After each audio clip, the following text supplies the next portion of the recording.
হিন্দু কথা বললে আমি পারবো না কেন? খ্রিস্টান কথা বললে আমি পারবো না কেন? আমি এই দেশের সরকারকে ট্যাক্স দিই। সব কি কাপুরুষ হয়ে গেলেন? মসজিদ ভেঙে দেয় মানে, মসজিদের জোরে আমিন বলার কারণে বাহির করে দেয় মানে? তুমি দেখাও তো বেটা, পৃথিবীতে কোন আহলে হাদিস মসজিদ থেকে একজন মাযহাবিকে বের করে দেওয়া হয়েছে? তার মানে আহলে হাদিসেরাই নিরীহ, নির্যাতিত। আর যারা জেদ, গোলামি, হটকারিতা দেখে রাসূলের সুন্নাহকে কবর দেয়, এরাই হলো উগ্রবাদীরা। মাথা ফাটায় কেন? মসজিদ পুড়ে দেয় কেন? মাদ্রাসা বন্ধ করে দেয় কারা? যারা এই এক শ্রেণীর বিদাতি, এরাই।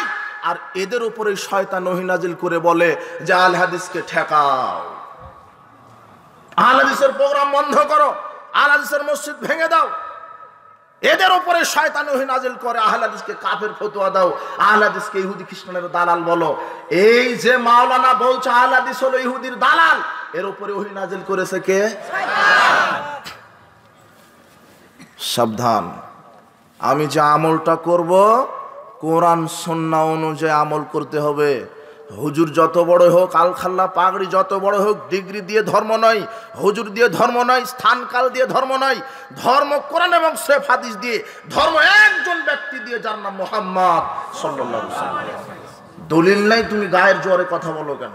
শোনো, আল্লাহর কাছে আমি দোয়া করি, আমরা দোয়া করি, আল্লাহ পৃথিবীতে মুসলিম জাতি আজকে নির্যাতিত, কুফরি শক্তি, কুফরি রাষ্ট্রগুলো সব এক, মুসলিমদেরকে বিভ্রান্ত করছে এক শ্রেণীর শয়তানেরা। এই মুসলিম উম্মাহকে তুমি ঐক্যবদ্ধ হওয়ার তৌফিক দান করো। মুসলিমরা যেদিন ঐক্যবদ্ধ হবে, আর আকীদা মানহাজের উপরে ঐক্যবদ্ধ, ওটাই মূল ঐক্যবদ্ধ। বেদাতের সাথে কোনোদিন আপোষ হয়ে ঐক্যবদ্ধ হওয়া যায় না, শিরকের পক্ষে আপোষ হয়ে কোনোদিন ঐক্যবদ্ধ হওয়া যায় না। শিরক বিদআত কবর দিতে হবে, তাওহীদ সুন্নাহকে লালন করতে হবে।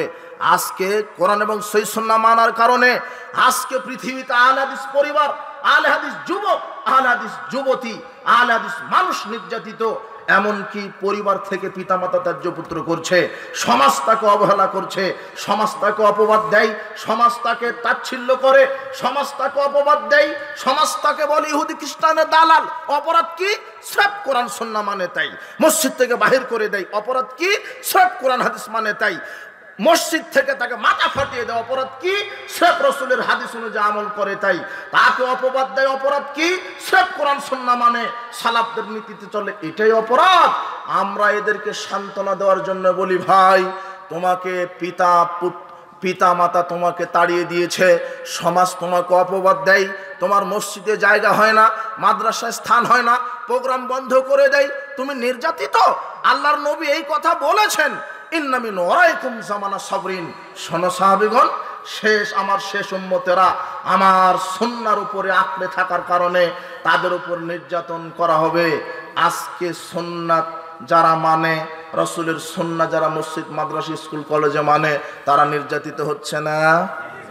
আল্লাহর নবী এই কথাই বলছেন, ধৈর্যের যুগ আসবে, আমার একটা সুন্নাহ মানার কারণে তাদেরকে গালি দিবে, তাদের উপরে মারধর করা হবে, তাদের উপরে কেস করা হবে, তাদেরকে ত্যায্য পুত্র করবে। এমনও ইতিহাস আছে যে স্ত্রী সহিহ হাদিস মানে স্বামী তাকে তালাক দিয়েছে, স্বামী কোরআন সুন্নাহ সহিহ হাদিস মানে তাই স্ত্রী বলছে তোমার সাথে থাকবো না, স্বামী স্ত্রী বাদ হয়ে যাচ্ছে, পিতা তার ছেলেকে ত্যায্য পুত্র করছে স্রেফ কোরআন সুন্নাহর ইস্যুতে। ছেলে কোরআন সুন্নাহ মানে, বাপ সুন্নাহ মানে না, বেদাতের উপর আমল করে। এরকম ভাবে কত নির্যাতন হচ্ছে, কত মানুষ ঘরহারা হচ্ছে, কত মানুষের উপরে নির্যাতন করা হচ্ছে, মসজিদ পুড়িয়ে দেওয়া হচ্ছে, মাদ্রাসা বন্ধ করা হচ্ছে, প্রোগ্রামগুলি বন্ধ করা হচ্ছে। এরা নির্যাতিত। যারা কোরআন সুন্নাহ মেনে চলবে তারা নির্যাতিত হবে, কথাই ঠিক। কেন? আল্লাহ বলছেন, প্রত্যেক যুগে নবী রাসূলদের ওপরে, সমাজ সংস্কারকদের পিছনে আমি শত্রু রেখেছিলাম। শত্রু থাকবেই, কিন্তু আমাকে ধৈর্য ধারণ করে হকের ওপরে টিকে থাকতে হবে। রাসূল সাল্লাল্লাহু আলাইহি ওয়াসাল্লাম বলছেন, শেষ জামানায় কেউ যদি আমার একটা সুন্নাতের উপর আমল করে, কি? সূরা ফাতিহা শেষে জোরে আমিন বলতে হবে, এটাই সুন্নাত। ঈদের সালাত 12 তাকবীর আদায় করতে হবে, এটাই সুন্নাত। পিতামাতা মারা গেলে পিতামাতার জন্য সাদগায়ে জারিয়া দিতে হবে, এটাই সুন্নাতি নিয়ম। 40 মিলাদ, কিয়াম, চেহলাম এগুলি বেদাত। আপনার হালুয়া রুটি বেদাত। আমি টাকা দিয়ে ফিতরা কেন আদায় করব? মুহাম্মদ সাল্লাল্লাহু আলাইহি ওয়াসাল্লাম 1450 বছর পূর্বে বলেছেন সমিন তাম, আমি প্রত্যেক মুসলিম নারী পুরুষ ছোট বড় দাস দাসী স্বাধীন সবার উপর আমি একসা খাদ্যদ্রব্য দ্বারা ফিতরা আদায় করা আমি ফরজ করে গেলাম। রাসূল সাল্লাল্লাহু আলাইহি ওয়াসাল্লাম তার যুগেও টাকা ছিল, স্বর্ণরৌপ্য দিরহাম দেনার ছিল, তারপরও তিনি বলে গেছেন খাদ্যদ্রব্য দ্বারা, যেই দেশের যেই খাদ্য প্রধান সেই খাদ্যদ্রব্য দ্বারা ফিতরা আদায় করতে হবে, খাদ্যদ্রব্য দিয়েই ফিতরা আদায় করতে হবে, এটাই সুন্নাহ। আর মানুষের উপর এটা রাসূল সাল্লাল্লাহু আলাইহি ওয়াসাল্লাম ফরজ করে দিয়েছেন। কাজে আমি যতদিন বেঁচে থাকবো ততদিন খাদ্যদ্রব্য দ্বারা ফিতরা আদায় করব। আমি যতদিন বেঁচে থাকবো ততদিন সূরা ফাতিহা প্রত্যেক সালাতে আদায় করব। যতদিন আমি বেঁচে থাকবো ততদিন সূরা ফাতিহা পাঠের শেষে আমি আমিন বলবো, আমি রাফাল আদায় করব, আমি পায়ের সাথে পা মিলাবো, আমি রাসূলের সুন্নাহ অনুযায়ী আমল করব। যেহেতু আল্লাহর নবী বলেছেন শেষ জামানায় কেউ যদি আমার একটা সুন্নাহকে মূল্যায়ন করতে পারে লিল মুতামাসসিকি ফি আজরু 50 শাহিদাম মিনকুম, আল্লাহ তাকে 50 জন শহীদদের সমান নেকি দিবেন। এই জন্য তুমি তোমার ওই কাফেরের ডিলারশিপ যারা হাতে নিয়েছে তাদের মুখরোচক কথাতে তুমি ভ্রান্ত হয়ে যেও না। তুমি তো ভ্রান্ত হবে তোমার বাপ দাদা নাকি খ্রিস্টান হয়ে যাচ্ছে, অবাক। কিছু খ্রিস্টান মিশনারি ঢুকেছে, ধর্ম ত্যাগ করে ফেলছে, তুমি তো এক জায়গা থেকে এক জায়গাতে যাবে। তুমি নীতিতে অটল থাকো, রাসূল সাল্লাল্লাহু আলাইহি ওয়াসাল্লামের সুন্নাতের উপরে অটল থাকো, রাসূল সাল্লাল্লাহু আলাইহি ওয়াসাল্লামের নীতি বিধান মানহাজের উপরে তুমি অটল থাকো, খোলাফায়ে রাশেদার সুন্নাহ মানহাজ নীতির উপরে তুমি অটল থাকো। সারা দুনিয়া একদিকে চলে যাক, আমি রাসূল সাল্লাল্লাহু আলাইহি ওয়াসাল্লামের সুন্নাহর বাইরে যেতে পারি না। এম থেকে সত্য থেকে অনেক দূরে থাকতো। ওয়াহুম ইয়াতলুনাল কিতাব, অথচ তারা কোরআন হাদিস পড়তো কিন্তু তারা কোরআন হাদিসের ব্যাপারে গাফেল। উল্লেখিত হাদিস রাসূল সাল্লাল্লাহু আলাইহি ওয়াসাল্লাম সাহাবীদেরকে বলছেন, শোনো সাহাবীগণ, আমাকে মেরাজের রাত্রে যে ঘটনা দৃশ্য দেখানো হলো আমি অবাক হলাম। তার একটা দৃশ্য, কিছু মানুষের জিহ্বা আগুনের কেচি দ্বারা কেটে দেওয়া হচ্ছে। আমি বললাম এরা কারা? তখন আমাকে বলা হলো যে এরা হলো আপনার উম্মতের মধ্যে কিছু আলেম, কিছু বক্তা, যারা বক্তব্য দিয়ে বেড়াতো, যারা কোরআন হাদিসের সঠিক জ্ঞান রাখতো কিন্তু সঠিকটা জাতির সামনে বলতো না। তার মানে আল্লাহ রাসূল সাল্লাল্লাহু আলাইহি ওয়াসাল্লাম এই কথা 1450 বছর পূর্বে কথা বলেছেন যে জাতির ভিতরে কিছু প্রতারক ভণ্ড বক্তা আলেম আছে যারা সঠিক কোরআন হাদিস জানার পরেও নিজেদের নীতি গোড়ামি জেদ টিকিয়ে রাখার কারণে রাসূলের সুন্নাহকে অবজ্ঞা করে আর ধরে ধরে পাইকারি দরে মানুষকে কাফের ফতোয়া দেয়। বলছে যে ও কাফের, ও কাফের। বাংলাদেশে কিছু বক্তা আছে যে এদের কাছে আপনি কাফের ফ্যাক্টরি পাবেন, ডিলারশিপের হাতে নিয়েছে। এই কথা রাসূল সাল্লাল্লাহু আলাইহি ওয়াসাল্লাম 1450 বছর পূর্বে বলে গেছেন যে এরা কোরআন সুন্নাহর জ্ঞান রাখবে কিন্তু নিজেদের দল সংকীর্ণতা গোড়ামি জেদকে পুষিয়ে রাখার জন্য মানুষের সামনে সঠিকটা বলবে না। আবু হুরায়রা রাদিয়াল্লাহু আনহু বলেন, রাসূল সাল্লাল্লাহু আলাইহি ওয়াসাল্লাম বলেছেন, মান সুইলা আন ইলমিন, যে আলেমকে তার জানা বিষয়ে জিজ্ঞাসা করা হলো, ফাকাতামাহু, জানার পরেও সঠিক হকটা জানার পরেও যে হকটা গোপন করে রাখলো। আল্লাহর নবী বলছেন কোন আলেমকে যখন তার জানা বিষয়ে সত্যটা জিজ্ঞাসা করা হলো, এরপরেও সে সত্যটা জানার পরেও যে গোপন করে রাখলো, আলজামাহুল্লাহু বিলিজামিন মিন নারি ইয়াউমাল কিয়ামা, আল্লাহ তাকে কিয়ামতের দিন জাহান্নামের লাগাম পরাবেন। হাদিসটা আবু দাউদের মধ্যে এসেছে। আল্লাহ রাসূল সাল্লাল্লাহু আলাইহি ওয়াসাল্লাম বলছেন কিছু আলেম পৃথিবীতে আছে যারা হক জানে কিন্তু হক বলে না, এদেরকে আল্লাহ বিচারের মাঠে জাহান্নামের লাগাম পরাবেন। আপনি কত হুজুর মাওলানা নেবেন, মাত্র 5000 টাকার ইমামতি চলে যাওয়ার ভয় হক কথা বলতে পারে না। এরকম হাজারো খতিব বক্তা এদেশের মাটিতে আছে, হকটা বলার সাহসী রাখে না। আল্লাহর নবী বলছেন কিছু মাওলানা সাহেব থাকবে পৃথিবীতে, যাদেরকে হকের ব্যাপারে বলতে বলা হবে তারা বলতে পারবে না, তারা এলেম গোপন করবে।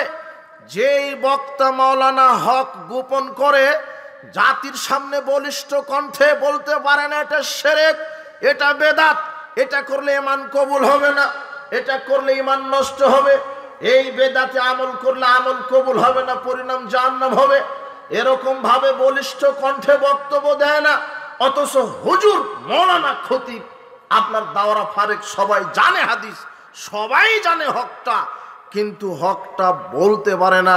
যারা হক গোপন করে রাখে নিজেদের মাযহাবের দোহাই দিয়ে, তরিকার দোহাই দিয়ে, জেদ হটকারিতার দোহাই দিয়ে যারা হকটাকে দমিয়ে রাখে, গোপনে রাখে, আল্লাহর নবী বলছেন ও যত বড়ই হুজুর হোক আল্লাহ তাকে জাহান্নামের লাগাম পরিয়ে জাহান্নামে নিক্ষেপ করবেন। মাওলানা সাহেবগণ আপনাকে বলছে আপনি সতর্ক হন। আপনি জানেন কোরআন সুন্নাহ কোনটা সঠিক, কোনটা ব্যাঠিক, কোনটা শিরক, কোনটা বেদাত। সংখ্যাগরিষ্ঠতা দিয়ে ধর্ম চলে না, সংখ্যাগরিষ্ঠতা দিয়ে ধর্ম চলে না। ধর্ম চলবে, ইসলাম চলবে কোরআন সুন্নাহর দলিল দিয়ে। পৃথিবীতে একজন মানুষ মাপকাঠি সুন্নাতের, শিরকের, বেদাতের, একজন মানুষ মাপকাঠি, যার নাম মুহাম্মদ সাল্লাল্লাহু আলাইহি ওয়াসাল্লাম। তিনি যতটুকুন মানতে বলেছেন ততটুকুন, তার বাহিরে নয়, তার ভিতরে নয়, তাকে বাদ দিয়ে নয়, কম নয়, বেশি নয়। রাসূল সাল্লাল্লাহু আলাইহি ওয়াসাল্লাম মানদণ্ড, এটা বুঝতে হবে। উপস্থিত বৈঠকের মুসলিম দিনী ভাই বোন, আপনাকে বুঝতে হবে এক শ্রেণীর ধর্মের দালালেরাই ইবলিশের এজেন্ট, প্রতিনিধি আছে পৃথিবীতে, যারা কোরআন সুন্নাহর ভুল অপব্যাখ্যা করে জাতির সামনে ভুল ইসলাম উপস্থাপনা করার চেষ্টা করছে। রাসূল সাল্লাল্লাহু আলাইহি ওয়াসাল্লাম বলছেন, শোনো, আব্দুল্লাহ ইবনে আমর রাদিয়াল্লাহু আনহু বলছেন, রাসূল সাল্লাল্লাহু আলাইহি ওয়াসাল্লাম বলেছেন, বাল্লিগু আন্নি ওয়ালাউ আয়া, আমার পক্ষ থেকে একটা হাদিস যদি তোমাদের জানা থাকে, আমার পক্ষ থেকে যদি কোনো আয়াত জানা থাকে, তাহলে সেটা তোমরা জাতির সামনে প্রচার করো, তোমরা সেটা জাতির সামনে বলে দাও। হাদিসু আন বানি ইসরাইল, তোমরা বানি ইসরাইলের হাদিস বলো, বানি ইসরাইলের কিচ্ছা কাহিনী বলো, বানি ইসরাইলের ব্যাপারে তাফসীর করো, বানি ইসরাইলের ব্যাপারে ওয়াজ মাহফিল করো, বানি ইসরাইলে হাজারো লক্ষ নবী আছে তাদের ব্যাপারে বলো, বানি ইসরাইল কওমে অনেক ইতিহাস ঘটেছে সেগুলি বলো, আমার যেগুলি আমার পক্ষ থেকে যেগুলি হাদিস সেগুলি তোমরা বলো। একটা জানা থাকুক আর 1 লক্ষ হাদিস জানা থাকুক সেটা তোমরা বলো। বানি ইসরাইলের কাহিনী যদি তোমাদের জানা থাকে সেটা বলো। হাদিসুন বানি ইসরাইল, তোমরা বানি ইসরাইলের কাহিনী বলো। ওয়ালা হারাজ, এতে কোনো দোষ থাকবে না, এতে কোনো অপরাধ তোমাদের হবে না, কোনো দোষ হবে না। মান কাযাবা আলাইয়া মুতাআম্মিদান ফালিয়াতাবাওয়া মাকআদাহু মিনান নার। তবে শুনে রাখো হে জাতি, আমি এই জাতির, আমার উম্মতের আলেম ওলামা, আমার উম্মতকে বলে যাচ্ছি, যারা কোরআন হাদিস বলতে গিয়ে আমার নামে মিথ্যা হাদিস জাতির সামনে বলবে, আমার উপরে মিথ্যা অপবাদ দিবে, আমার নামে হাদিস বলবার বলবে এটা রাসূল বলেছেন অথচ আমি বলিনি, তাহলে সে যত বড়ই হুজুর হোক তার থাকার জায়গা হবে জাহান্নাম। এ কথাই চূড়ান্ত, এ কথাই চূড়ান্ত। আপনার হুজুর যে হাদিস বলছে সেটা যদি রাসূল সাল্লাল্লাহু আলাইহি ওয়াসাল্লাম থেকে প্রমাণিত না হয়, তাহলে আপনার ওই মাওলানা সাহেবের থাকার জায়গা কোথায়? জাহান্নাম। হাদিস বুখারী। এজন্য মাওলানা সাহেব আপনি সাবধানতার সাথে জাতির সামনে বলেন, যতটুকুন সুন্নাহ প্রমাণ হয়, হাদিস দ্বারা প্রমাণ হয় ততটুকুন বলেন, অযথা জাতির সামনে মিথ্যা কথা বলেন না। রাসূল সাল্লাল্লাহু আলাইহি ওয়াসাল্লাম বলছেন, মাকুল আলাইয়া মালাম আকুল, কেউ যদি আমার নামে কোনো হাদিস বানায়, আমার নামে কোনো হাদিস বলে যেটা আমি বলিনি, ফালিয়াতাবাওয়া মাকআদাহু মিনান নার, তার থাকার জায়গা জাহান্নাম। আল্লাহর নবী বলছেন, লা তাকযিবু আলাইয়া, আমার ব্যাপারে তোমরা মিথ্যা আরোপ করো না। ফাইন্নাহু মান কাযাবা আলাইয়া ফালিয়ালিজিন নার, যে ব্যক্তি আমার উপরে মিথ্যা আরোপ করবে তার থাকার জায়গা হবে জাহান্নাম। উপস্থিত বৈঠকের মুসলিম দিনী ভাই বোন, এ সব কিছু, সব হাদিসটা আল্লাহর নবী বিশেষ করে আলেম ওলামাদের ব্যাপারে বলেছেন। কেননা জাতির সামনে কোরআন হাদিসের নামে বক্তব্য দেয় আলেম ওলামারা। এই জন্য আলেম ওলামাদেরকে সাবধানতার সাথে কথা বলতে হবে। আল্লাহর নবী বলছেন, আল্লাহর নবী এই কথাই বলছেন, তোমরা কোরআন সুন্নাহ বলতে গিয়ে সাবধানতা অবলম্বন করো, তোমরা কোরআন সুন্নাহ বলতে গিয়ে সাবধানতা অবলম্বন করো। সাওবান রাদিয়াল্লাহু আনহু বলছেন, রাসূল সাল্লাল্লাহু আলাইহি ওয়াসাল্লাম বলেছেন, ইন্না মিম্মা আতাখাওয়াফু মিনহু আলা উম্মতি আম্মাতান মুদিল্লিন, আমি আমার উম্মতের উপরে সবচেয়ে যেগুলি বিষয় ভয় করছি, তার মধ্যে কিছু প্রতারক ভণ্ড পথভ্রষ্ট আলেমের আবির্ভাব ঘটবে, আমি তার ব্যাপারে ভয় করছি।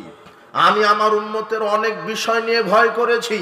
পুরুষের উপরে সবচেয়ে ফিতনা হবে নারী, এই ব্যাপারে আমি সতর্ক করলাম।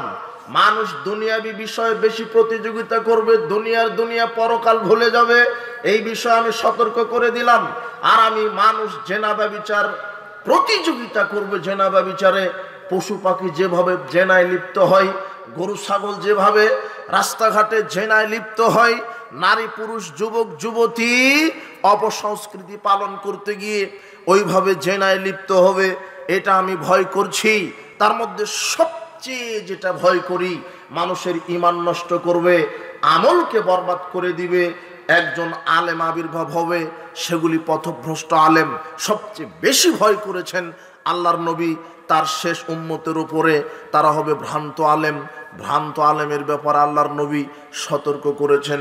তার মানে পৃথিবীতে কিছু ভ্রান্ত আলেম আছে যারা কোরআন সুন্নাহর অপব্যাখ্যা করে নিজেদের জেদ গোলামি হটকারিতাকে টিকিয়ে রাখতে রাসূল সাল্লাল্লাহু আলাইহি ওয়াসাল্লামের সুন্নাহকে অবজ্ঞা করছে। এই আলেমের পরিণতি বিচার মাঠে অতীব ভয়াবহ হবে। এই আলেমের বিচার মাঠে পরিণাম অতীব ভয়াবহ হবে।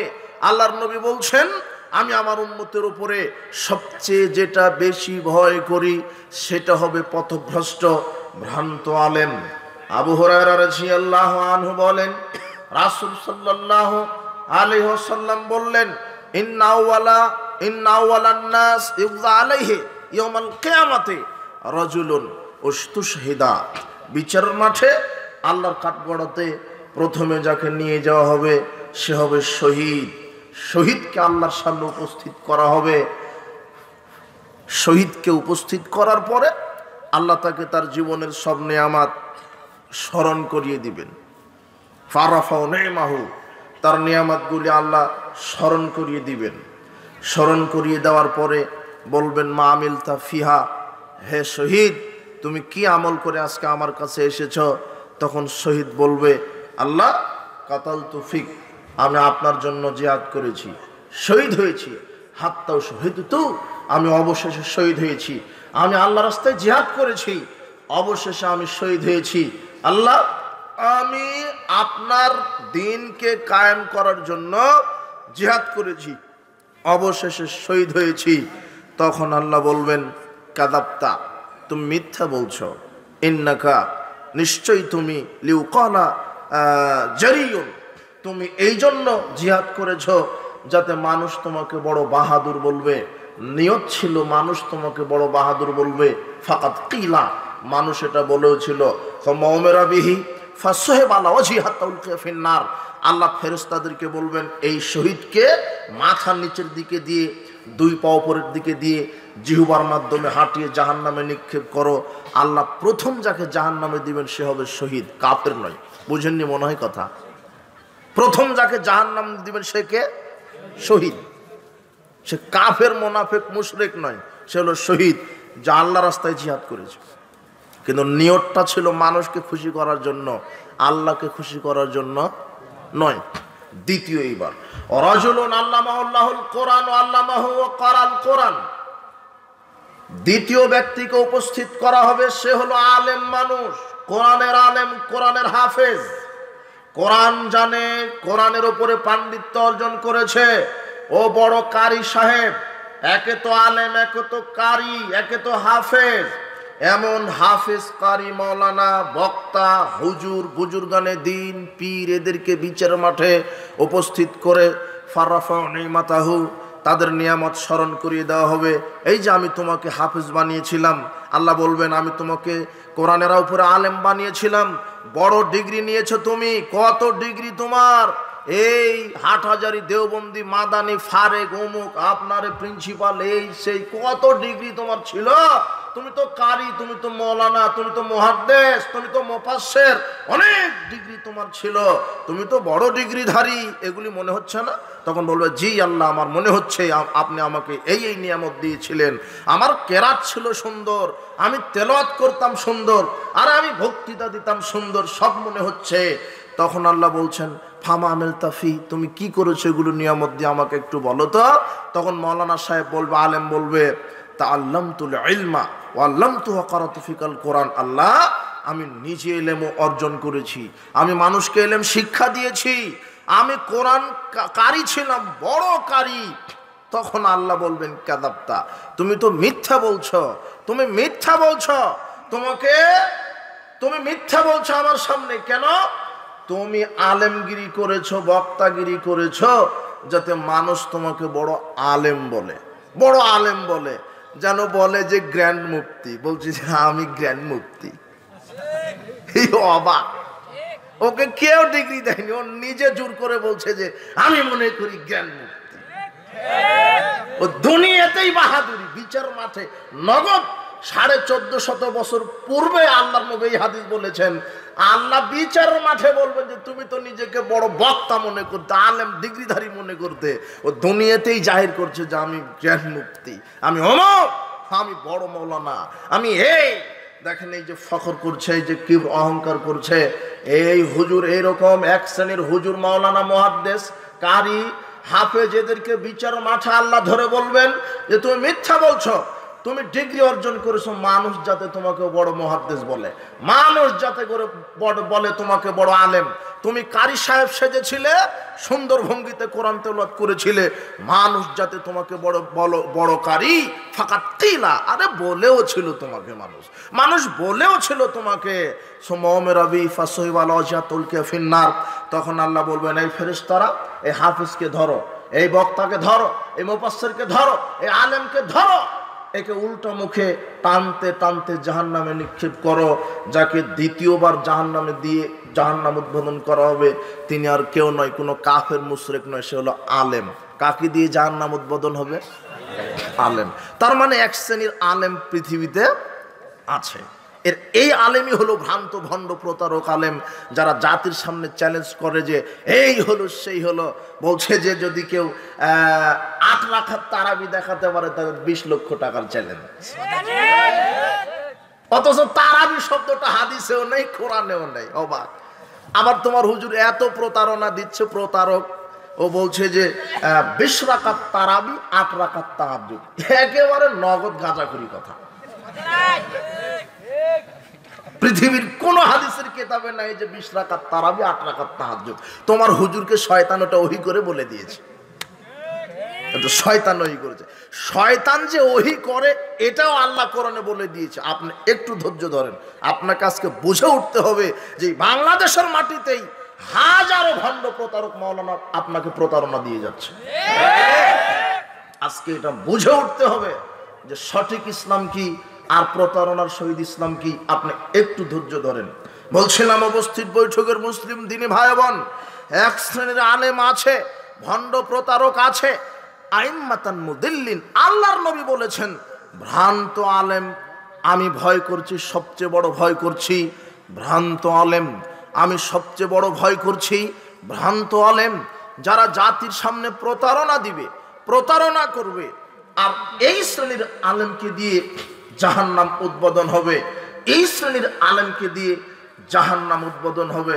শোনেন এখন আপনার সামনে আর একটা কথা। হুযায়ফা ইবনুল ইয়ামান রাদিয়াল্লাহু আনহু বলছেন, কানান নাস ইয়াসআলুনা রাসূলুল্লাহ সাল্লাল্লাহু আলাইহি ওয়াসাল্লাম আনিল খায়র।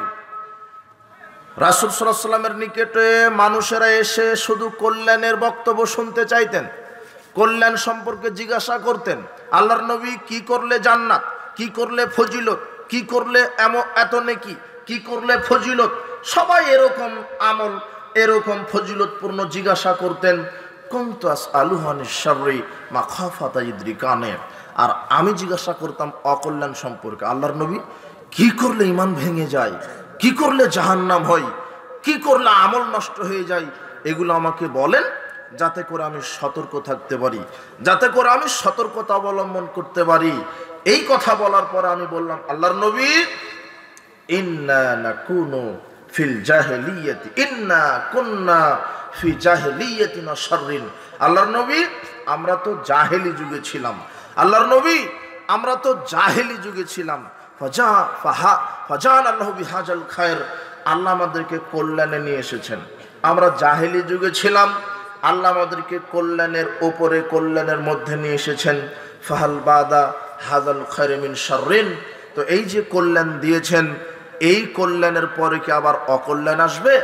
এই যে কল্যাণ দিয়েছেন, এই কল্যাণের পরে কি অকল্যাণ আসবে? তখন তিনি বললেন হ্যাঁ। ক্বালা নাআম, তিনি বললেন হ্যাঁ, এই কল্যাণের পরে অকল্যাণ আসবে। হাল বাদা যালিকা শাররু মিন খায়রিন, তো আমি আবার দ্বিতীয়বার জিজ্ঞাসা করলাম, আল্লাহর নবী, অকল্যাণ যেটা আসবে সেই অকল্যাণের পরে কি আবার কল্যাণ আসবে? তখন আবার তিনি বলছেন হ্যাঁ আসবে।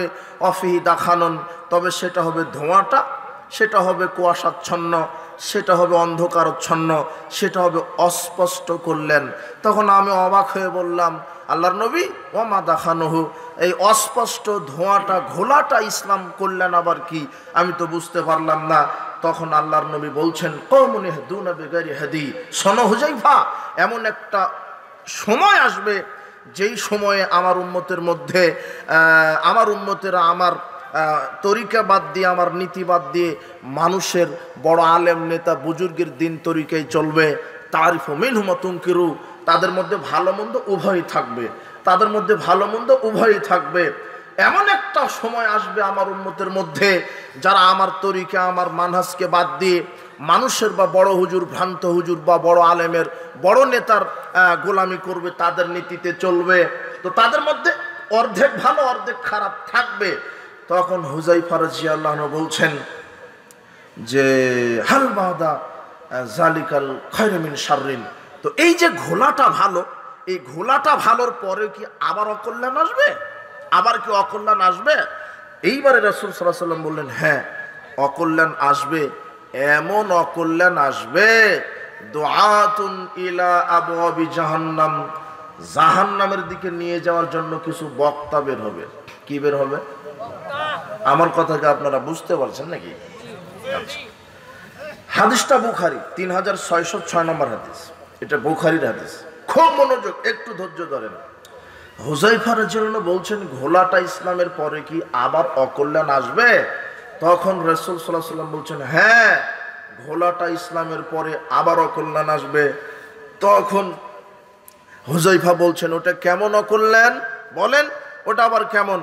তখন রাসূল সাল্লাল্লাহু আলাইহি ওয়াসাল্লাম বলছেন যে এমন অকল্যাণ আসবে যে জাহান্নামের দিকে নিয়ে যাওয়ার জন্য কিছু বক্তা, আলেম, খতিব, মাওলানা, হাফেজ বের হবে, দুআত, দাঈগণ বের হবে, আলেম বের হবে, বক্তা বের হবে। তখন হুযায়ফা রাদিয়াল্লাহু আনহু বলছেন, কি ব্যাপার, কেমন বক্তা মাওলানা বের হবে যে মানুষকে বক্তব্য দিয়ে জাহান্নামে নিয়ে যাবে? আপনি একটু পরিচয় বলেন। সিফহুম লানা, আপনি ওরকম বক্তা মাওলানার পরিচয় বলেন তো, আপনি ওরকম বক্তা মাওলানার পরিচয় বলেন তো। তখন আল্লাহর নবী বলছেন, হুম মিন জিলদাতিনা ইয়াতাকাল্লামুনা বিআলসিনাতিনা, আলেম তো পাগড়ি পড়াই হবে, একেবারে আলখাল্লা স্বরূপ দেখতে হবে, বড় একেবারে বড় মুফতি মাওলানা ফারেক, একেবারে দেখতে মনে হবে মাওলানা সাহেব বক্তা, বিরাট বক্তা, দেখতে মনে হবে সুন্দর। তারা হবে মুসলিম এবং তারা বক্তব্য দিবে কোরআন হাদিস থেকেই, এবং তারা বক্তব্য দিবে কোরআন হাদিস থেকেই। মান আজাবাহুম ইলাইহা কাযাফু ফিহা, কিন্তু তাদের বক্তব্য অনুযায়ী যারা আমল করবে তারা জাহান্নামে চলে যাবে। বক্তা বক্তব্য দিয়ে জাহান্নামে চলে যাবে। হাদিস বুখারীর।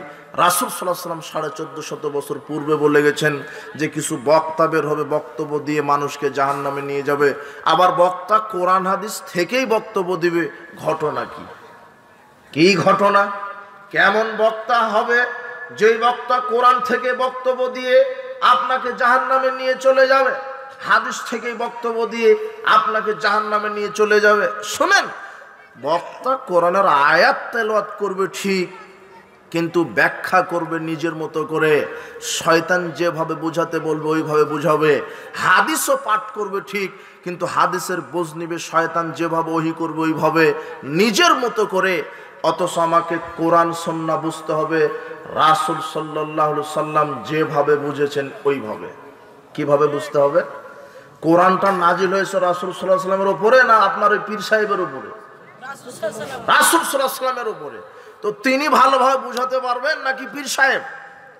আর রাসূল সাল্লাল্লাহু আলাইহি সাল্লামের উপরে যখন কোরআন নাজিল হয় তখন সাহাবীদের সময় ছিল, সাহাবীদের সময় ছিল। কোরআন নাজিল হয়েছে সাহাবীদের সময়ে। তো সাহাবীগণ বেশি ভালো বুঝবেন না আপনি ভালো বুঝবেন? তাহলে বুঝটাও নিতে হবে সালাফদের বুঝ অনুযায়ী, সাহাবীদের বুঝ অনুযায়ী আপনাকে আমল করতে হবে। উপস্থিত বৈঠকের মুসলিম দিনী ভাই বোন, এই হাদিস প্রমাণ করে কিছু বক্তা, কিছু আলেম আছে যারা জাতির সামনে বক্তব্য দিয়ে, ভুল ভালো ভ্রান্ত বক্তব্য দিয়ে, বেদাতি শিরকি মানহাজের উপরে বক্তব্য দিয়ে মানুষের ঈমানকে চুরি করছে, মানুষের ঈমানকে নষ্ট করে এরা জাহান্নামের দিকে নিয়ে যাচ্ছে। এরকম পথভ্রষ্ট আলেম থেকে আপনাকে বিরত থাকতে হবে। এরকম পথভ্রষ্ট আলেম থেকে আপনাকে বিরত থাকতে হবে।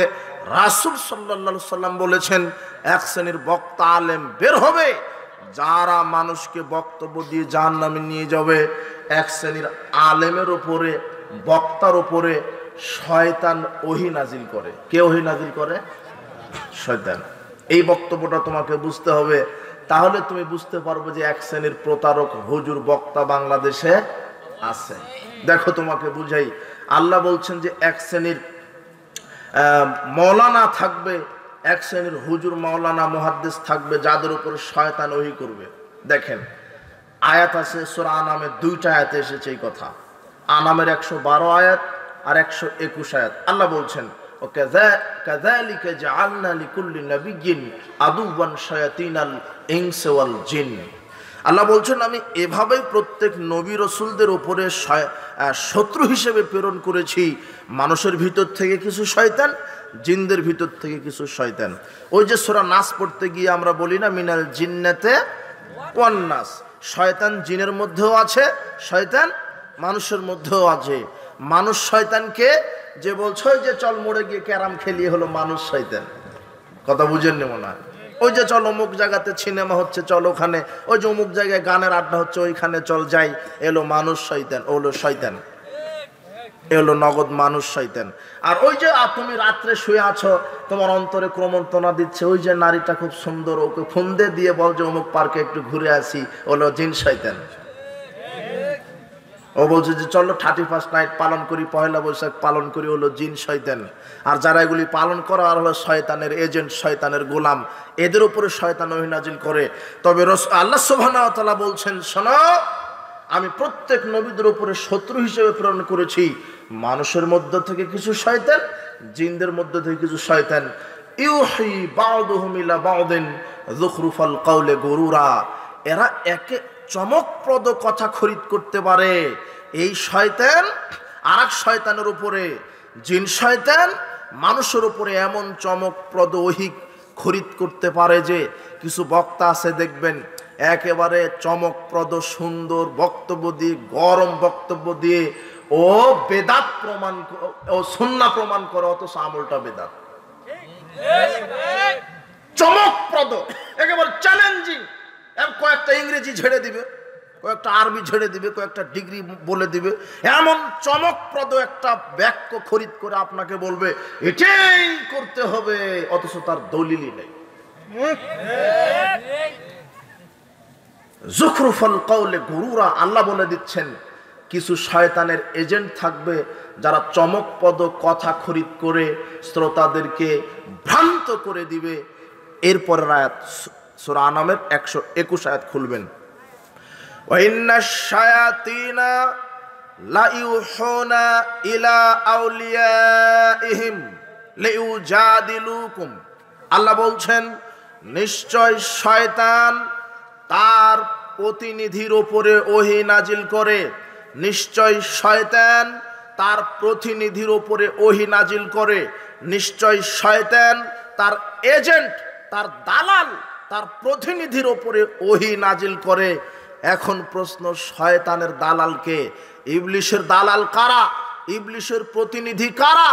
ইবলিশের চেলা কারা? আল্লাহর নবী এই কথা বলছেন, শোনো আমি বলে দিচ্ছি ইবলিশের দালাল কারা। মুসনাদ আহমদ 4131 নম্বর হাদিস, আব্দুল্লাহ ইবনে মাসউদ রাদিয়াল্লাহু আনহু বলছেন, খত্তালানা রাসূলুল্লাহ সাল্লাল্লাহু আলাইহি ওয়াসাল্লাম খত্তান, একদা আল্লাহর নবী আমাদের সামনে সোজা সহজ সরল রেখা দাগ টানলেন, টেনে বলছেন, হাদা সাবিলুল্লাহ, এই সাহাবীগণ, এই যে সহজ যে রেখাটা, এটা হলো আল্লাহর পথ। সুম্মা খাত্তা খুতুতান আন ইয়ামিনিহি ওয়া শিমালিহি, এরপরে তিনি ডানে বামে অনেক বক্র রেখা টানলেন, আঁকাবাঁকা রেখা টেনে বলছেন, হাযিহি সুবুলুন আলা কুল্লি মিনহা সুবুলুন আলা কুল্লি মিনহা শাইতান, আলা কুল্লি সাবিলিন মিনহা শাইতান। আল্লাহর নবী বলছেন, শোনো আমি যে ডানে বামে এত বাঁকা রেখা টানলাম, এই প্রত্যেকটা আঁকা বাঁকা পথ হচ্ছে, এগুলো হচ্ছে শয়তানের পথ। এক একটা পথে শয়তান বসে আছে, আর এই শয়তান হলো আলেম রূপী, মানুষ রূপী শয়তান। কি রূপী শয়তান? আঁকা বাঁকা পথ। ইসলামের নামে যত ভ্রান্ত মতবাদ তৈরি হয়েছে, যত আঁকা বাঁকা পথ, এগুলিতে বসে আছে আলেম রূপী শয়তান। আলেম, অথচ তার হলো শয়তান। আল্লাহ রাসূল এই কথাই বুঝাতে চাচ্ছেন। সহিহ মুসলিমের 1847 নম্বর হাদিস, রাসূল সাল্লাল্লাহু আলাইহি ওয়াসাল্লাম বলছেন, শোনো কুলুবুহুম কুলুবুশ শায়াতিন ফি যুসমান ইনসিন। শোনো, কিছু আলেমকে দেখতে মনে হবে আলখাল্লা জুব্বা পরে পাগড়ি পরে খুব বড় আলেম, দেখতে মনে হবে খুব বড় মানুষ, পণ্ডিত আলেম, কিন্তু আল্লাহর নবী বলছেন তার অন্তর হবে শয়তানের। কিসের? শয়তানের। তার অন্তর হবে কিসের? শয়তানের। আল্লাহ সুবহানাহু ওয়া তাআলা বললেন, শয়তান তার প্রতিনিধির ওপরে ওহী নাজিল করে, আর শয়তানের প্রতিনিধি এজেন্ট হলো এক শ্রেণীর ভ্রান্ত আলেম, ভ্রান্ত হুজুর। এই পৃথিবীতে সমাজে মানুষ দুইটা পাপ করে, একটা হলো শিরকের পাপ আর একটা হলো বিদআতের পাপ। আপনি বলেন এই শিরক এবং বেদাত আবিষ্কার করেছে কোনো ডাক্তার, কোনো ইঞ্জিনিয়ার, কোনো ভ্যান চালক? কে আবিষ্কার করেছে? হুজুর। কথা বুঝেননি মনে হয়? হুজুরই আবিষ্কার করেছে যে কবরে সেজদা দিলে পীর সাহেব তোমার 14 গোষ্ঠী কল্যাণ করে দিবে, কবরে তোমার ওই মানত করলে তোমার বালা মুসিবত দূর হয়ে যাবে। এটা হুজুরেরই ফতোয়া। আচ্ছা, হুজুরকে বললো কে যে তুমি জনগণকে বলো যে মাজারে মানত করলে 14 গোষ্ঠী কল্যাণ পাবে? বলেন তো কে ওহী নাজিল করলো? শয়তান। এই দেন, শয়তানকে বলে দিল হুজুরের উপরে, ভ্রান্ত হুজুর, ভ্রান্ত আলেম, ভ্রান্ত বক্তার উপরে শয়তান ওহী নাজিল করে বলে দিল যে মাজার খানকা পূজা করো, পীরের সুপারিশ ছাড়া জান্নাত নাই, দরগা খানকায় মানত করলে বালা মুসিবত কেটে যায়, অথচ বালা মুসিবত দিতে পারে আল্লাহ, বালা মুসিবত থেকে উদ্ধার করতে পারে আল্লাহ। পীরের পড়া পানি খেলে পেটে বাচ্চা আসে, এটা শয়তান বলছে, আলেমই বলছে। এক শ্রেণীর খানকাওয়ালা, খানকার পাগড়িওয়ালা, টুপিওয়ালা, আলখাল্লা পড়া জুব্বাওয়ালারাই এই খানকা নামক, কবর নামক মাজার, এই শিরকের ফ্যাক্টরির মাধ্যমে এরা বাংলাদেশের হাজার লক্ষ কোটি মুসলমানের ইমানকে চুরি করছে। এরাই হলো ইতিহাসের সবচাইতে ইন্টারন্যাশনাল বড় ইমান চুরেরা। কে বলেছে আপনাকে গরু চুর, ও চুর, ও ছোট মোটো চুর? সবচেয়ে বড় চুর যারা মানুষের ইমান চুরি করছে, আল্লাহর সবচেয়ে বড় চুরেরা। আর আপনাকে কে বলল যে ওই যে রাতে টেন্ডারবাজি করছে, লাঠি দিয়ে আর একজনের ব্যাগ কেড়ে নিচ্ছে, ছিনতাই করছে? ওরা ছিনতাই, ঠিক আছে, ওটা ছিনতাইকারী, তবে ছোটখাটো ছিনতাইকারী, যে টেন্ডারবাজি করে একজনকে মেরে দিচ্ছে, একজনকে ওই বাড়ি মেরে মাথা ফাটিয়ে দিচ্ছে, সম্পদ আত্মসাৎ করছে, ওরাও ঠিক আছে, টেন্ডারবাজি সন্ত্রাস। কিন্তু ইতিহাসের সবচেয়ে বড় সন্ত্রাস কে জানো? যারা রাসূল সাল্লাল্লাহু আলাইহি ওয়াসাল্লামের সুন্নাহকে কবর দিতে, আল্লাহর তাওহীদকে কবর দেওয়ার জন্য আহলে হাদিসের মসজিদকে ভেঙে দেয়, যারা থানায় গিয়ে আহলে হাদিসের প্রোগ্রামগুলিকে বন্ধ করে দেয়, যারা জোরে আমিন বলার কারণে মসজিদে মাথা ফাটিয়ে দেয়, ইতিহাসে এরাই হলো বড় বড় গাদ্দার এবং সন্ত্রাস। কে বলেছে তোমাকে ওই রাস্তায় যারা মারামারি করো সন্ত্রাস? কে বলেছে তোমাকে? ও ছোট সন্ত্রাস। সবচেয়ে বড় সন্ত্রাস যে মসজিদ ঘর ভেঙে দেয়। আপনি কি পাগল নাকি? আরে মসজিদ ভাঙবে কেন? ওরা আল্লাহর ঘর। ও যদি থাকে, ও বাংলাদেশের নাগরিক, আমি আহলে হাদিস সালাফি, আমিও বাংলাদেশের নাগরিক। একজন হিন্দু যদি কথা বলতে পারে, আমি মোহাম্মদ, আমি আব্দুল্লাহ, আমি ইব্রাহিম, আমি আকবর বিন আবেদ, আমিও বাংলার জমিনে শিরক বিদআতের বিরুদ্ধে কথা বলতে। এই জন্য নির্যাতন এটা স্বাভাবিক ব্যাপার। বিগত সাহাবীদের উপর নির্যাতন হয়েছে, নির্যাতন মাথা পেতে নিতে হবে, আল্লাহর কাছে দোয়া করতে হবে। বলছিলাম উপস্থিত বৈঠকের মুসলিম দিনী ভাই বোন, যারা সমাজের শিরক বিদআতের আবিষ্কারক, এরা কোনো ডাক্তার, ইঞ্জিনিয়ার নয়, ভ্যান চালক নয়। এরা এক শ্রেণীর আলেম, নামধারী, টুপিওয়ালা, দাড়িওয়ালা, আলখাল্লা, পাগড়িওয়ালা হুজুর, যারা ধর্মের নামে ধর্মের ভিতরে শিরক ঢুকিয়েছে, বেদাত ঢুকিয়েছে। আর এই শিরক বেদাতের মাধ্যমেই মানুষের ঈমানকে চুরি করছে আর আমলকে এরা নষ্ট করে দিচ্ছে এরা। এই জন্য আপনাকে সাবধান হতে হবে। উপস্থিত বৈঠকের মুসলিম দিনী ভাই বোন, রাত গভীর হয়েছে, আপনাকে বোঝাতে চাচ্ছি যে আল্লাহ কোরআনে বলেছেন কিছু আলেম ভ্রান্ত হবে। রাসূল সাল্লাল্লাহু আলাইহি ওয়াসাল্লাম বহু হাদিসে বলেছেন ভ্রান্ত প্রতারক কিছু হুজুর সমাজে থাকবে, যারা মুখরোচক কথা বলবে, কোরআন সুন্নাত দলিল অনুযায়ী কথা বলবে না, কোনো হাদিসের ইবারত থাকবে না, এমনি কিচ্ছা কাহিনী চলবে আর মানুষকে প্রতারণা দিয়ে যাবে। আর এই শ্রেণীর হুজুর দিয়ে জাহান্নাম উদ্বোধন হবে, আলেম দিয়ে জাহান্নাম উদ্বোধন হবে। আলেমেরই জিহ্বা আগুনের কেচি দ্বারা কাটা হবে। যারা সঠিক জানার পরে সঠিকটা বলে না, এদের জিহ্বা কি কেচি দিয়ে কাটা হবে? আগুনের কেচি দ্বারা। এই জন্য সাবধান। আর হাফেজ আলেম, এদের কবরে মাথা ফাটানো হবে, মাথাও ফাটানো হবে, জিহ্বাও কেটে দেওয়া হবে। এগুলি আলেমের শাস্তি। এই জন্য যারা দিনের দায়ী, যারা দেশে পৃথিবীতে সমাজ সংস্কারের দায়িত্ব হাতে নিয়েছেন, এদেশের যারা বক্তা আলেম, তাদেরকে আমরা বলবো, আপনারা বিচার ফয়সালা করে, আপনারা কোনটা সঠিক কোনটা মিথ্যা এটা নির্ণয় করে জাতির সামনে কথা বলেন। সাহসিকতার সাথে জাতিকে বলে দেন এটা শিরক, এটা বিদআত, এটা সত্য, এটা মিথ্যা, এটা বাতিল, এটা হক। এটা জাতির সামনে আপনি বলে দেন। বিশ্বাস করেন, আপনি সত্য জানার পরে যদি সত্য না বলেন, যদি গোপন করে রাখেন, আপনি যত বড় আলেম হন, আল্লাহ আপনাকে জাহান্নামের লাগাম পরিয়ে জাহান্নামে নিক্ষেপ করবেন। আল্লাহ আপনাকে কবরে পাথর মেরে মাথা ফাটিয়ে দিবেন। আল্লাহ আপনার জিহ্বা আগুনের কেচি দ্বারা কেটে দিবেন। আপনার কি একটুকু ভয় হয় না? আপনি সংখ্যাগরিষ্ঠতার দোহাই দিয়ে, বাপ দাদার দোহাই দিয়ে আপনি ধর্ম চালান। আরে বাপ দাদার দোহাই দিয়ে ধর্ম মানা, এটা তো ওই আপনার ওই কাফের মুশরিকদের এটা বৈশিষ্ট্য। বাপ দাদার দোহাই দিয়ে ধর্ম মানবে কাফের মুশরিকরা। কেন? আল্লাহ সূরা বাকারার 170 আয়াতে বলছেন, ওয়াইদা কিলা লাহুম, যখন তাদেরকে বলা হয় যে ইত্তাবিউ মা আনজালাল্লাহ, আল্লাহ যে কোরআন হাদিস নাজিল করেছে তার উপরে তোমরা আমল করো। ক্বালু, তখন তারা বলে, বাল নাত্তাবিউ মা আলফাইনা আলাইহি আবাআনা, না না না না না, আল্লাহ যা নাজিল করেছে তার উপরে কেন আমল করব? বরং আমরা বাপ দাদা থেকে যেটা পেয়ে এসেছি তার উপর আমল করব। আরে এটা মক্কার মদিনার কাফের মুশরিকদের বক্তব্য। আমি কেন বাপ দাদার দোহাই দিয়ে ধর্ম মানব? আমি একজন ব্যক্তির দোহাই দিয়ে ইসলাম মানব, তার নাম হচ্ছে মুহাম্মদ সাল্লাল্লাহু আলাইহি সাল্লাম। বাপ দাদার দোহাই দিয়ে ধর্ম চলবে না, সংখ্যা গরিষ্ঠতার দোহাই দিয়ে ধর্ম চলবে না, যুক্তি দিয়ে ধর্ম চলবে না। সংখ্যা গরিষ্ঠতা দিয়ে ধর্ম চালাবেন কি করে? সংখ্যা বেশি তাই সেটা হক? জি না, সংখ্যা গরিষ্ঠতা হকের মাপকাঠি নয়। ইউসুফ আলাইহিস সালামকে কুয়ায় ফেলেছিল, ইউসুফ আলাইহিস সালাম একাই ছিল, আর 10 ভাই তাকে কুয়ায় ফেলেছিল। তার মানে 10 জন, ওরা সংখ্যায় বেশি, তার মানে কি 10 ভাই সঠিক? না, ইউসুফ আলাইহিস সালামই সঠিক। সংখ্যা হকের মাপকাঠি নয়, বাপদাদা হকের মাপকাঠি নয়। সংখ্যায় যদি মাপকাঠি হয়, তাহলে সমাজে বেনামাজি বেশি, কাল থেকে আর নামাজ পড়া লাগবে না।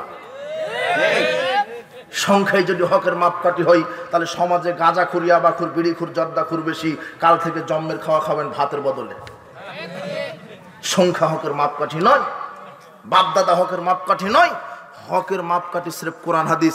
তোমার হকের মাপকাঠি গ্র্যান্ড মুফতি নয়, তোমার হকের মাপকাঠি বড় হুজুর, কুতুব, গাউস, ওলি, আউলিয়া, পীর, এরা নয়। হকের মাপকাঠি স্রেফ কোরআন আর হাদিস। আর একজন ব্যক্তি যার নাম মুহাম্মদ সাল্লাল্লাহু আলাইহি ওয়াসাল্লাম। কুল্লু উম্মতি ইয়াদখুলুনাল জান্নাহ, আমার প্রত্যেক উম্মত জান্নাতে যাবে ইল্লা মান আবা, তবে যারা আবা তারা জান্নাতে যাবে না। সাহাবীগণ বলছেন কি না মানাবে রাসূলুল্লাহ, আবা আবার কি, কারা জাহান্নামে যেতে চায় জান্নাতে যাবে না? আল্লাহর নবী বলছেন মান আতানি দাখালাল জান্নাহ, যে ব্যক্তি আমাকে মানবে জান্নাত তার, ও মান আসানি ফাকাত আবা, যে ব্যক্তি আমার ইত্তেবা করবে না জাহান্নাম তার। আব্দুল্লাহ ইবনে ওমর রাদিয়াল্লাহু আনহু বলছেন রাসূল সাল্লাল্লাহু আলাইহি ওয়াসাল্লাম এইভাবে বলেন, শোনো, ওয়াল্লাযী নাফসু মুহাম্মাদিন বিয়াদিহি, সে আল্লাহর কসম করে বলছি যার হাতে আমার আত্মা রয়েছে, লাউ বাদালাকুম মূসা, আজকে যদি তোমাদের কাছে মূসা আসে, ফাত্তাবাতুমহু, আর যদি মূসার ইত্তেবা করো, ওয়াতারাকতুমুনি, আর আমি মুহাম্মদ সাল্লাল্লাহু আলাইহি সাল্লামকে যদি ছেড়ে দাও, আমার শরীয়তকে যদি তোমরা ছেড়ে দাও, আমার শরীয়তকে যদি তোমরা অবমূল্যায়ন করো, আর মূসার শরীয়ত যদি মেনে চলো, লা দালালতুম আন সাওয়াইস সাবিলা, তাহলে তোমরা জাহান্নামে চলে যাবে। শুনেন, আল্লাহ নবী বলছেন লাউ কানা হাইয়ান ওয়া আদরাকা নবুওয়াতি লাত্তাবানি। এই সাহাবারা শোনো, মূসার ইত্তেবা তো করা বহুদূরের কথা, আজকে যদি মূসা বেঁচে থাকতো আর আমার নবুয়ত যদি পেত, আমার নবুয়তের উপরে যদি সে জীবিত থাকতো, তাহলে আমার ইত্তেবা ছাড়া মূসারও জান্নাত হতো না। উপস্থিত বৈঠকের মুসলিম দিনী ভাই বোন, যেখানে মুহাম্মদ সাল্লাল্লাহু আলাইহি ওয়াসাল্লামের সুন্নাহ তরিকা থাকতে অন্য কোন নবীর শরীয়ত টিকে না, সেখানে আপনার পীরের দোহাই দিয়ে কিভাবে শরীয়ত টিকাবেন? আপনি কিভাবে আপনার বড় হুজুরের দোহাই দিয়ে শরীয়ত টিকাবেন? মাযহাবের দোহাই দিয়ে চলে কি করে? তরিকার দোহাই দিয়ে চলে কি করে? ভণ্ড আলেম ওলামাদের দোহাই দিয়ে তরিকা টিকে কি করে? যেখানে অন্য কোন নবীর দোহাই দিয়ে টিকছে না, একমাত্র আপনার শরীয়ত জান্নাত নির্ভর করছে মুহাম্মদ সাল্লাল্লাহু আলাইহি ওয়াসাল্লামের ইত্তেবার উপরে। মুহাম্মদ সাল্লাল্লাহু আলাইহি ওয়াসাল্লামের ইত্তেবা ছাড়া জান্নাত হবে না। মুহাম্মদ সাল্লাল্লাহু আলাইহি ওয়াসাল্লামের শরীয়ত বাদ দিয়ে যদি আপনি এখন মূসার শরীয়ত মানেন, পরিণাম কি হবে? জাহান্নাম। যেখানে নবীর শরীয়ত টিকে না মুহাম্মাদের কাছে, অন্যান্য নবীর শরীয়ত টিকে না মুহাম্মাদের কাছে, সেখানে আপনার বড় জ্ঞান মুক্তির ফতোয়া কি করে টিকতে পারে? কথা বুঝেননি মনে হয়। খুব সাবধান, এরা আপনাকে প্রতারণা দিয়ে যাচ্ছে, এরা আপনাকে প্রতারণা দিয়ে যাচ্ছে। আশ্চর্য কথা, আপনি কিভাবে আপনি যুক্তি দিয়ে বলছে, আরে বলছে যে সম্মিলিত মোনাজাতের দলিল এটা কোরআনে আছে। দলিল কি? উদউনি আস্তাজিব লাকুম, তোমরা সবাই আল্লাহকে ডাকো।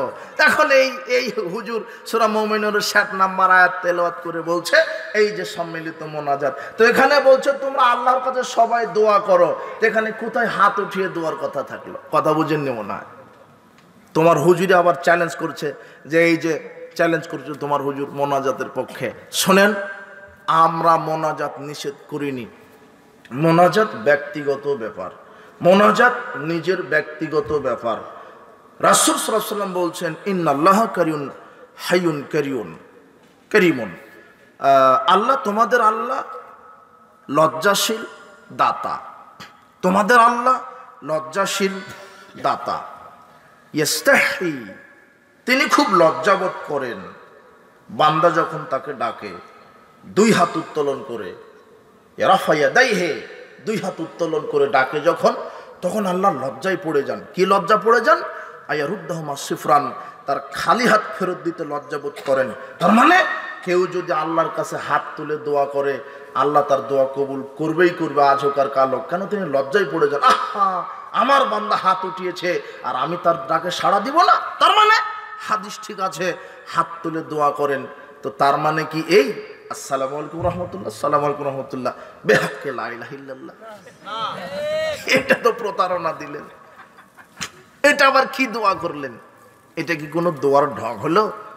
না রাসূল সাল্লাল্লাহু আলাইহি ওয়াসাল্লাম বা সাহাবায়ে কেরাম বা তাবিঈগণ কোনোভাবে বা সালাম ফিরে সবাইকে নিয়ে এইভাবে করেছে? মোনাজাত ব্যক্তিগত ব্যাপার। যান, আপনার বাপ তো মারা গেছে 20 বছর হলো, রাত 12টায় যান না কবরের পাশে, দুপুর 12টায় যান না কবরের পাশে, গিয়ে এইভাবে দোয়া, আল্লাহ আমার বাপকে ক্ষমা করতেই হবে, আমার বাপ গুনাহগার ছিল, মাফ করে দাও। এই হাত খালি হাত ফেরত দিতে লজ্জাবোধ করবেন, ওটা আপনার ব্যক্তিগত ব্যাপার। তাহাজ্জুদ সালাত শেষ করে আপনি এইভাবে হাত উঠিয়ে বলেন, আল্লাহ আমি অসুস্থ, আমার মা অসুস্থ, আমার পিতা অসুস্থ, আমার ছেলে পরীক্ষার্থী, আল্লাহ আমাকে রুজির ব্যবস্থা করে দাও। মোনাজাত হাত তুলে করতে হবে, এটাই ঠিক, এটা ব্যক্তিগত ব্যাপার। কিন্তু ফরজ সালাতের পরে, সভা সমিতির পরে, তাফসীর মাহফিল পরে, জালসার পরে, জানাজার পরে, দাফনের পরে সবাইকে মিলে সম্মিলিত মোনাজাত করতে হবে। আকাশের নিচে জমিনের উপরে একটা ভুয়া জাল হাদিসও পৃথিবীতে নাই। আমি আজকে রাতে থেকে যাব, তোমার হুজুর আসুক, এসে দেখা যে এই যে ক্বালা রাসূলুল্লাহ সাল্লাল্লাহু আলাইহি ওয়াসাল্লাম, রাসূল সাল্লাল্লাহু আলাইহি ওয়াসাল্লাম বলেছেন যে দাফনের পরে তোমরা সবাই মিলে হাত তুলে, একজনে হাত তুলে সবাই দোয়া করবে, আর সবাই মুসল্লি হাত তুলে আমিন আমিন বলবে। একটা জাল হাদিস পৃথিবীতে নাই। তোমার হুজুর দেখা, আসসালামু আলাইকুম রাহমাতুল্লাহ, আসসালামু আলাইকুম রাহমাতুল্লাহ, সবাই মিলে এখন হাত তুলে মোনাজাত করবে, তোমার হুজুর দেখা। এখন তোমার হুজুর সর্বশেষ না পেরে বলছে যে করা যাবে না, নিষেধের দলিল কোথায়? অবাক কথা হয়ে গেল। তো যেই জিনিস থাকে না তার তো নিষেধ থাকে না। আমি যদি বলি এই জমিটা আমার, তখন বলবে না আপনার তো দলিল দেন, এটা ঠিক আছে। এখন যদি আমি বলি এই জমির মালিক আমি নই, এখনো যদি আপনি বলেন আপনি যে জমির মালিক না, দলিল দেন। কথা বুঝেননি মনে হয়? তাহলে কি হলো? তো যেটা নাই তার তো দলিল নেই। আপনি কতদিন বাপ দাদার দোহাই দিয়ে চলবেন? গাওজোয়ারি করে, হটকারিতা করে, জেদ করে কতদিন চলবেন? বিশ্বাস করেন, জান্নাতে যেতে আর জাহান্নাম থেকে বাঁচতে যত যা কিছু আমল আছে সব আল্লাহ রাসূল বলে দিয়ে গেছেন। এর কমও করা লাগবে না, বেশিও করা লাগবে না। আপনি সালাম ফেরানোর পরে কি করবেন? আপনি বলছেন যে মোনাজাত উঠিয়ে দিল, কি করবেন? জি না, রাসূল সাল্লাল্লাহু আলাইহি ওয়াসাল্লাম অনেক আমল শিখিয়ে গেছেন। কি? তিনি বলেছেন তোমরা সালাম ফেরানোর পরে বলো আল্লাহু আকবার, আস্তাগফিরুল্লাহ, আস্তাগফিরুল্লাহ, আস্তাগফিরুল্লাহ। এরপরে বলো আল্লাহুম্মা আনতাস সালাম ওয়া মিনকাস সালাম, তাবারাকতা ইয়া যাল জালালি ওয়াল ইকরাম। তারপরে ইখলাস ফালাক নাস একবার করে বলো, মাগরিবের পরে 3 বার করে বলো, ফজরের পরে 3 বার করে বলো। এছাড়া জোহর আসর এই 2 বার একবার করে বলো। এই যে ইখলাস ফালাক নাস পড়ার দলিল পাওয়া গেল। এরপরে বললেন ফরজ সালাতের পরে তোমরা সুবহানাল্লাহ 33 বার বলো, আলহামদুলিল্লাহ 33 বার বলো, আল্লাহু আকবার 34 বার বলো। এরপরে তিনি বললেন মান কারায়াতাল কুরসি ফি কুল্লি দুবরা সালাত, যে ব্যক্তি প্রত্যেক ফরজ সালাতের পরে আয়াতুল কুরসি একবার পাঠ করবে, লাম ইয়ামনাহু মিন দাখালিল জান্নাতিল মাউত, যে ব্যক্তি ফরজ সালাতের পরে প্রতিনিয়ত আয়াতুল কুরসি পাঠ করে, যেই নারী পুরুষ ফরজ সালাতের পরে প্রতিনিয়ত আয়াতুল কুরসি পাঠ করে, এই লোকটা মারা গেলেই কবরকে আল্লাহ জান্নাত বানিয়ে দিবেন। সুবহানাল্লাহ। তো আমল তো আছে, আল্লাহর নবী তো দিয়ে গেছেন, আপনি অযথা বাপ দাদারটা চালাচ্ছেন কেন? জি না, বাপ দাদা আপনার হকের মাপকাঠি নয়, একজন মানুষ হকের মাপকাঠি, তার নামই মুহাম্মদ সাল্লাল্লাহু আলাইহি ওয়াসাল্লাম। তিনি যেটা বলেছেন সেটাই। তিনি কি বলেছেন? আয়াতুল কুরসি। তিনি কি বলেছেন? ইখলাস ফালাক নাস। তিনি কি বলেছেন? সুবহানাল্লাহ 33 33। এইভাবে এক দরিদ্র লোক এসে বলছেন আল্লাহর নবী, ধনীরা তো হজ করতে পারে, আমরা যে গরিব মানুষ ভিক্ষা করে খাই, আমরা তো হজে যেতে পারি না, আমাদের নেকি তো কম, আমরা সালাত সিয়াম আদায় করি, ধনীরাও সালাত সিয়াম আদায় করে, তো ওরা যে উমরা করতে যায় মাসে মাসে আর বছরে একবার হজ করে, ওদের তো নেকি বেশি, তা আমাদের নেকি কম। তখন আল্লাহর নবীকে আল্লাহ বলছেন তুমি এইভাবে ফকিরকে বলে দাও, দরিদ্রকে বলে দাও, যে ব্যক্তি প্রত্যেক ফরজ সালাতের পরে সুবহানাল্লাহ 33 বার, আলহামদুলিল্লাহ 33 বার আর আল্লাহু আকবার 34 বার বলতে পারবে, আল্লাহ তাকেও কবুল হজের নেকি লিখে দিবেন। হাদিস বুখারী মুসলিম, বুখারীর 843 নম্বর হাদিস। শোনেন, জান্নাতে যেতে, জাহান্নাম থেকে বাঁচতে যা কিছু আমল আল্লাহর নবী দিয়ে গেছেন, এর বেশিও করা লাগবে না, কমও করা লাগবে না। কথা বুঝেননি মনে হয়? আপনি বাপ মারা গেল 40 খাওয়ালেন কেন? না রাসূল সাল্লাল্লাহু আলাইহি ওয়াসাল্লাম খাওয়িয়েছেন, না সাহাবীগণ খাওয়িয়েছেন। এখন আপনি বলবেন তো আমার বাপ মারা গেছে, করব কি? তখন আল্লাহ রাসূল সাল্লাল্লাহু আলাইহি ওয়াসাল্লাম বলে দিয়েছেন, শোনো, কারো যদি বাপ মা মারা যায়, সন্তানের 3টা কাজ। কয়টা? 3টা। এক, পিতামাতার জন্য দোয়া করবে। আল্লাহ, আর আরবি জানেন না ইংরেজি জানেন, ইংরেজিতেই বলেন, ফার্সি জানেন ফার্সিতেই বলেন, বাংলা জানেন বাংলাতেই বলেন। রাত 12টায় 1:30টায় উঠে বলবেন আল্লাহ আমার বাপ মারা গেছে, ক্ষমা করে দাও, জান্নাত দাও। এই যে দোয়া। 1 নম্বর করণীয় কি? দোয়া। 2 নম্বর করণীয় সাদগা, সাদগায়ে জারিয়া। মানুষ মারা গেলে 3টা আমলের নাকি যেতেই থাকে, তার একটা সাদগায়ে জারিয়া। বাপ মারা গেছে, অজুখানা করে দেন, মুসাফিরখানা করে দেন, মসজিদ নির্মাণ করে দেন মৃত বাপের নামে, মসজিদে সালাত আদায় করবে মানুষ যত, একটা ফ্যান কিনে দেন, ফ্যান ঘুরবে যতদিন, বাপের কবরের নেকি ঘুরবে ততদিন, ফেরেশতারা নেকি লিখবে ততদিন। ইসলামের সমাধান দিয়ে গেছে, আপনি জানেন না তাই।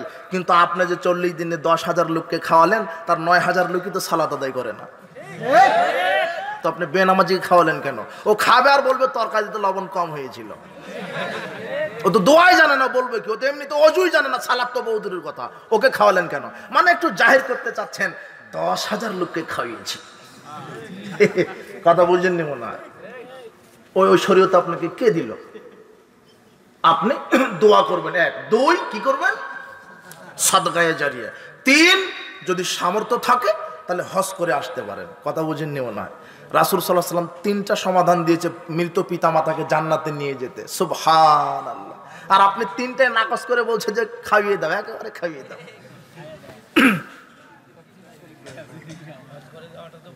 এই জন্য সাবধান, যাদের পিতামাতা মারা গেছে এখনই আল্লাহকে বলেন, আল্লাহ বাপকে ক্ষমা করে দাও। এখন আকাশের দরজা খোলা আছে, দোয়া কবুল হয়ে যাবে। যাদের পিতামাতা অসুস্থ, আল্লাহ আমার মা অসুস্থ, আমার মাকে তুমি সুস্থতা দান করো, দোয়া করেন। সব কিছু ওপেন করা আছে, কোরআন সুন্নাহ যেটা আছে সেটা মানবো। মা আতাকুমুর রাসূলু ফাখুযুহু ওয়া মা নাহাকুম আনহু ফান্তাহু। রাসূল যা দিয়েছেন তা মেনে নিব, রাসূল যা নিষেধ করেছেন তা থেকে বিরত থাকবো। এটাই আমাদের হওয়া উচিত। সর্বশেষ আমি যে বিষয়টা কথা বলতে চেয়েছিলাম, সময় অনুকূলে হলো না। আপনারা সবাই জানেন, খুব আনন্দ করে ঈদ পালন করলেন, রমাদান পালন করলেন, ঈদে কত পোশাক কিনলেন, কিন্তু বিশ্বাস করেন আমার নির্যাতিত ফিলিস্তিনের মুসলিম ভাইয়েরা খুব ভালো নেই। আমরা তাদের জন্য দোয়া করি, প্রতিপালক তুমি আমার মুসলিম ভাই বোনদেরকে তুমি হেফাজত করো। এই হায়না কুকুর শোরের দল ইহুদি সাম্রাজ্যবাদীকে তুমি ধ্বংস করো, লানত করো। দোয়া করি আল্লাহ। যেদিন কাবাঘর ধ্বংস করতে এসেছিল আব্রাহা, কেউ ছিল না, তুমি ঝাঁকে ঝাঁকে পাখি প্রেরণ করে কাবাঘরকে বাঁচিয়েছ। বিশ্বাস করি তুমি আজও পারো ফিলিস্তিনকে বাঁচাতে। আমরা জানি 57টা রাষ্ট্র পৃথিবীতে মুসলিম আছে, 57টা মুসলিম রাষ্ট্রের আমিরগণও আছে, আমি জানি না তারা পুরুষ নাকি কাপুরুষ। আল্লাহ তুমি এদেরকে সঠিক তাওহীদ বোঝার তৌফিক দান করো, মুসলিমদেরকে ঐক্যবদ্ধ হওয়ার তৌফিক দান করো। বলছিলাম যে কোন সরকার শাসক লাগবে না, মুসলিম লাগবে না, তুমি তো পারো। আমরা বিশ্বাস করি ফিলিস্তিন আবারও স্বাধীন হবে ইনশাআল্লাহ। এটা তুমি বলেছো, আল্লাহ তুমি তো বলেছো দুরিবাত আলাইহিমুদ দিল্লাতু ওয়াল মাসকানা আইনামা সুকিফু।